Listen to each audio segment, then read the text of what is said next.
तो देखो what if के तीनों सीजन्स खत्म हो चुके हैं और इसी के साथ उसकी ट्रिलॉजी भी खत्म हो चुकी है, जहाँ इस सीरीज ने काफी ज्यादा अच्छी स्टोरीज तो डिलीवर की है, पर कुछ बहुत ही ज्यादा ओपी कैरेक्टर्स को भी हमें दिखाया है। तो चलो तीनों सीजन में दिखे 10 सबसे पावरफुल कैरेक्टर्स को रैंक करते हैं। एंड पहले ही बता देता हूँ कि यहाँ पर हम सिर्फ वही कैरेक्टर्स को लेने वाले हैं जो प्रॉपरली दिखे हैं, एंड ना कि उन्हें जिनके रेफरेंस या कैमियो देखने को मिले हैं, विच मीन्स कि लोकी इस लिस्ट में नहीं होने वाला है। तो चलो तुम्हें हैप्पी न्यू ईयर विश करते हुए लिस्ट को स्टार्ट करते हैं। Number 10 party Thor. तो मार्वल की टॉप 10 लिस्ट हो और थॉर उस लिस्ट में अपनी जगह न बनाए ऐसा तो हो ही नहीं सकता। एनीवेज ये थॉर अपन को व्हाट इफ के सीजन 1 में दिखा था, जहाँ पर म्योलनिर टूटने से पहले इसने लाइटनिंग पावर्स को अनलॉक कर लिया था। एंड जहाँ मेन यूनिवर्स में थॉर और सर्टर एनिमीज होते हैं, पर इस यूनिवर्स में दोनों का भाईचारा ऑन टॉप होता है। और भाईचारे से याद है कि इस यूनिवर्स में ओडिन ने लोकी को भी अडॉप्ट ही नहीं किया, इसलिए थॉर एंड लोकी भी कट्टर दोस्त होते हैं इस यूनिवर्स में। और ये थॉर काफी रंगीन मिजाज का होता है, इसलिए इसने अर्थ पर एक बहुत बड़ी पार्टी रखी थी, जिसमें हॉवर्ड ज़ेडक और डार्सी मिलता है और इनके मिलन का नतीजा होता है एक पावरफुल कैरेक्टर्स का जन्म, जिसके बारे में हम लिस्ट में आगे बात करेंगे। इस थॉर के फीट्स की बात करें तो इसने कैप्टन मार्वल को एक फेयर फाइट में हराया एंड गार्डियंस ऑफ मल्टीवर्स के साथ मिलकर इन्फिनिटी अल्ट्रॉन को भी हराया है। Number 9 collector.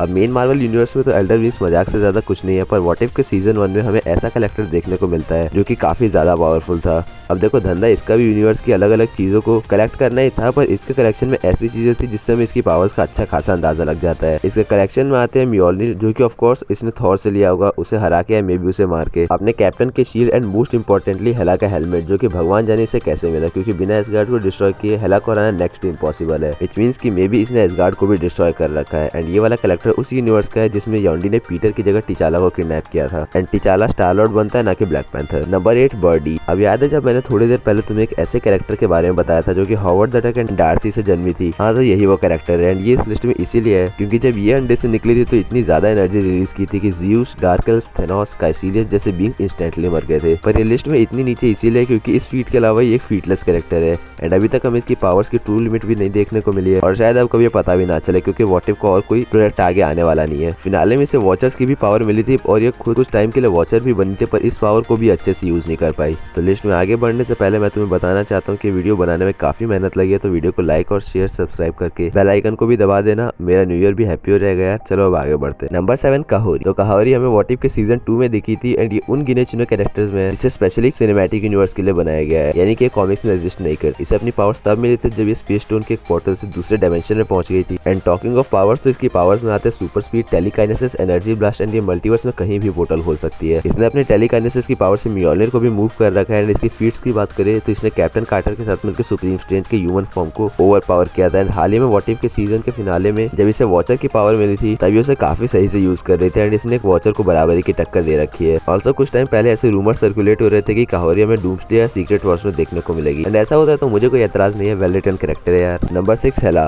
पर गॉडेस ऑफ डेथ नहीं बल्कि गॉडेस ऑफ लाइफ। अब इसके यूनिवर्स में ये होता है कि जैसे थॉर ने थॉर के एरोगेंस के चलते ओडिन ने उसकी पावर्स छीन के अर्थ पर भेज दिया था, तो सेम यहाँ हेला के लालच के चलते ओडिन उसकी पावर्स छीन के और उसके क्राउन पे एन्चांटमेंट लगा के अर्थ पर भेज देता है। अर्थ पर ये वेन्यू से मिलते हैं जो कि शांग-ची का बाप है और उसके ऊपर टेंड्रिक्स होते हैं, एंड शांग-ची के जैसे ही विंड को मैनिपुलेट करना सीखती है, एंड बाद में अपने क्राउन के लिए भी वर्दी बन जाती है। इसकी पावर्स की बात करें तो इसके पास मेन यूनिवर्स के हेला की तो सारी पावर्स है ही, जैसे नेक्रोब्लेड फॉर्मेशन, हीलिंग एंड टेलीपोर्टेशन, साथ ही साथ इसके पास विंड मैनिपुलेशन एंड ओडिन के ओडिन फोर्स भी है। इसने ओडिन को बीट करके रखा है, लास्ट में थेनोस को भी हरा देती है। Number 5 Agatha. अब अगाथा पहले से ही काफी पावरफुल विच है, एंड ये वांडा के हेक्स में तो थी, बट वांडा को पता नहीं चला था, एंड अनलाइक अदर ह्यूमंस ये उसके कंट्रोल में भी नहीं थी। पर व्हाट इफ में ये डायरेक्टली एक मल्टी गैलेक्टिक लेवल की बीइंग बन गई है। तो चलो पहले इसकी ओरिजिन जान लेते हैं। ये किंगो को छोड़ के बाकी जितने भी इटर्नल थे उन सबको मार के उनकी पावर्स को एब्जॉर्ब कर लेती है। फिर किंगो को ट्रिक करके तियामुत की लोकेशन पर जाती है, एंड लिटरली एक गोल्डन सेलेस्टियल की पावर्स एंड कॉस्मिक एनर्जी को एब्जॉर्ब कर लेती है। लेकिन इसके बाद जब इसका जस्टिस करने एरिशम इसे पनिश करने के लिए आता है तो ये समहाउ उसे भी हरा के उसकी पावर्स को एब्जॉर्ब कर लेती है। एंड इफ यू वंडर कि कितनी पावरफुल बन चुकी है तो ऐसा कहा जाता है कि एमसीयू में एरिशम ने बिग बैंग कराया था, तो जिसने इसको हराया वो समझ लो कितनी पावरफुल होगी। Number 4 captain Carter. अब पावरफुल होने की बात तो अलग है, पर बैड राइटिंग के चलते फिलहाल ये व्हाट इफ की मोस्ट हेटेड कैरेक्टर जरूर बन चुकी है, एंड ऐसा सिर्फ इसलिए क्योंकि राइटर्स इसे पावरफुल दिखाने के लिए कई बार स्टोरी की अंबा बहन एक कर चुके हैं। इसकी ओरिजिन की बात करें तो इसकी यूनिवर्स में स्टीव रॉजर्स की जगह सुपर सोल्जर सीरम पैगी को लगाया गया, एंड ये बन जाते हैं उस यूनिवर्स के कैप्टन अमेरिका या कैप्टन कार्टर। अब सीजन 1 तक इसका सीन काफी सही था, एंड इसने गार्डियंस ऑफ मल्टीवर्स के साथ मिलकर इन्फिनिटी अल्ट्रॉन को भी हराया था। पर सीजन 2 में भगवान जाने कैसे काहोरी के साथ मिलकर उस सुप्रीम स्ट्रेंथ को हरा देती है जिसने इन्फिनिटी स्टोन्स के लेवल की पावर शो कर रखी थी, एंड काफी ज्यादा पावरफुल डीमंस को एब्जॉर्ब किया था। लेकिन फिर आता है सीजन 3 जहाँ इसे साक्षात वॉचर्स की पावर मिल जाती है, और फिर सिर्फ अपने विल पावर के दम पे एम्बियंस वॉचर की कंबाइंड पावर को आउट पावर करती है, जहाँ फिर से इस बात में कोई सेंस नहीं बनता है, पर थैंकफुली यहाँ ये निपट जाती है। इसकी बेसिक पावर्स तो कैप्टन अमेरिका की ही तरह है, पर सीजन 2 में सिर्फ इन्फिनिटी स्टोन्स मिले थे और सीजन 3 में वॉचर की ही पावर मिल गई थी। Number 3 infinity Ultron. तो कभी तुम लोगों ने सोचा कि क्या होता अगर एज ऑफ अल्ट्रॉन में अल्ट्रॉन सक्सेसफुली अपने आप को विजन की बॉडी में अपलोड कर देता। तो इसका आंसर होता है कि हमें इन्फिनिटी अल्ट्रॉन देखने को मिलता। इसने न सिर्फ अपने अर्थ की पूरी पॉपुलेशन को साफ कर दिया था, बल्कि जितने भी सुपर हीरोज थे like Quicksilver, Thor, Hulk, iron man सबको साफ कर दिया था। बस ब्लैक विडो और हॉकाई बचे थे, लेकिन बाद में हॉकाई भी निपट जाता है और ब्लैक विडो ने बाद में इनडायरेक्टली इसे हराया था। लेकिन अर्थ पे सब डिस्ट्रॉय करने के बाद इसका सामना थेनोस से होता है, जिसके पास उस टाइम पे 5 स्टोन्स थे। एंड फिर होना क्या था, अल्ट्रॉन इसे भी मार के सारे स्टोन्स ले लेता है और फिर पूरे यूनिवर्स में से लाइफ का नामो निशान गायब कर देता है। जहाँ बीच में कैप्टन मार्वल इसे रोकने की ट्राई तो करती है, पर गंदी तरह से फेल हो जाती है। एंड मैटर को बद से बदतर करने के लिए वॉचर जब अपना ज्ञान पेल रहा होता है, तब ये उसे सेंस कर लेता है एंड फिर उसे एक यूनिवर्स से दूसरे यूनिवर्स तक भगा के मारता है। इसकी पावर्स की बात करें तो बेसिकली यूनिवर्सल लेवल पर कुछ भी कर सकता है, पर हर शेर को 1.25 शेर मिलता है। एंड नंबर 2 पर जो कैरेक्टर उसने सिर्फ इसे छू कर डिसइंटीग्रेट कर दिया था। नंबर 2 वॉचर, पर अपना उआटू वाला नहीं बल्कि द एमिनेंस। ये बेसिकली सभी वॉचर में सबसे ज्यादा पावरफुल वॉचर है एंड इसी ने उआटू को रिक्रूट किया था। एंड एक ऐसा इन्फिनिटी अल्ट्रॉन जो कि पुराने इन्फिनिटी अल्ट्रॉन से भी ज्यादा पावरफुल था, उसे द एमिनेंस ने सिर्फ छू कर डिसइंटीग्रेट कर दिया था। Watchers basically 5th dimensional beings होते हैं जो कि स्पेस टाइम से बाहर एग्जिस्ट करते हैं, इसलिए लोकी जैसे बीइंग्स भी इनका कुछ नहीं उखाड़ सकते। इनके पास लिमिटलेस पावर होती है, पर जो चीज मुझे सबसे बचकाने लगी वो ये है कि कोई भी नॉर्मल बीइंग एक ओथ लेकर वॉचर बन सकता है, पर द एमिनेंस भी नंबर 1 पर जो है उसके आगे पावरलेस हो गया था। लेकिन नंबर 1 पर आने से पहले कुछ ऑनरेबल मेंशंस कर देता हूं, जो कि Odin, celestial star Lord, Godzilla वाला हल्क, हैंक पिम का एंटमैन, ज़ॉम्बी वांडा एंड और भी। एंड नंबर 1 पर है सुप्रीम स्ट्रेंज।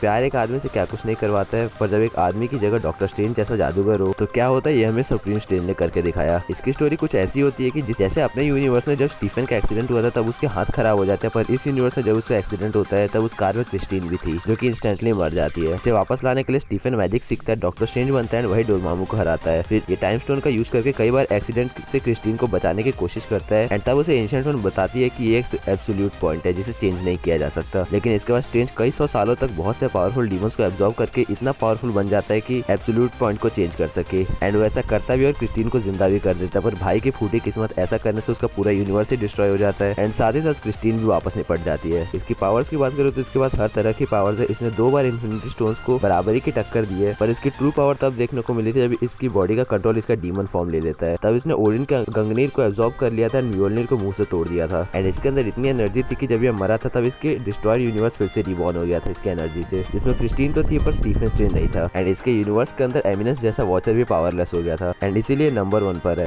अब अगर तुम्हारा भी व्हाट इफ का फेवरेट कैरेक्टर सुप्रीम स्ट्रेंज है तो लाइक शेयर सब्सक्राइब करके बेल आइकन को दबा देना। 2025 में आने वाले हर सुपर हीरो प्रोजेक्ट से माने जाने के लिए चैनल पे जाके लॉन्ग वीडियो देख सकते हो। नेक्स्ट वीडियो के लिए कोई टॉपिक हो तो कमेंट कर देना। बाय।